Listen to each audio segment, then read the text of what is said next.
Heureux est celui qui ne se scandalisera pas à cause de moi. Matthieu 11, 6. La bénédiction de cette promesse est pour toi, cœur fidèle.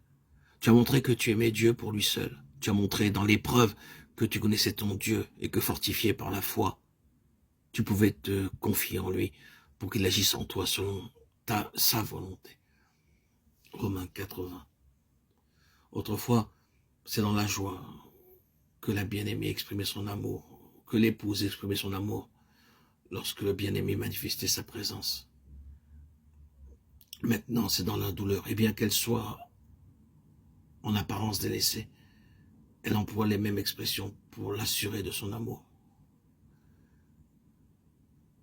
Je vous adjure, fille de Jérusalem, si vous trouvez mon bien-aimé, dites-lui que je languis d'amour. Cantique 5:8.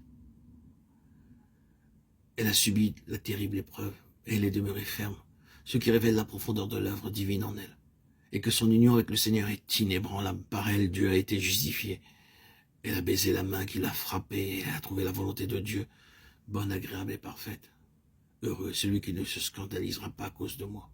Et par sa grâce toute puissante, Dieu a aussi fait la preuve qu'il peut te garder parfaitement et te rendre capable de rester debout dans la plus grande épreuve. De sorte que ni la puissance des ténèbres, ni l'incompréhension et les jugements de la créature n'ont pu te faire douter un seul instant de Dieu.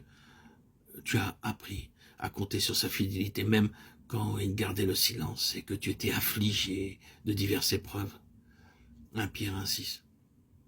L'épreuve de ta foi, qui est bien plus précieuse que l'or périssable, et qui cependant est éprouvée par le feu, tournera à ta louange, à honneur et gloire lorsque Jésus-Christ paraîtra. 1 Pierre 1:7.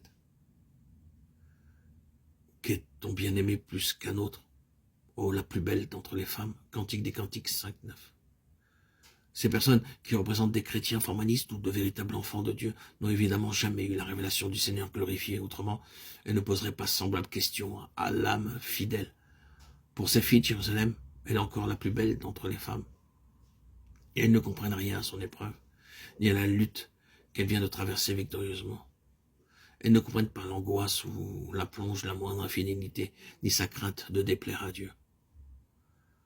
Le témoignage des filles de Jérusalem prouve aussi que c'était bien à tort que l'âme rachetée redoutait des répercussions défavorables dans son œuvre pour le Seigneur, si elle s'engageait sur le chemin de la croix. Elles ont vu que la gloire du Seigneur n'avait pas cessé de reposer sur un bien-aimé, gloire, beauté, manifestée par son esprit brisé. C'est bien là l'esprit de celui dont il est écrit, comme une brebis muette devant ceux qui l'attendent, il n'a pas ouvert la bouche. Ésaïe 53:7. Elles se sont étonnées d'une telle constance dans l'épreuve. Et maintenant, elles se demandent ce que peut bien être celui qui a éveillé un tel amour.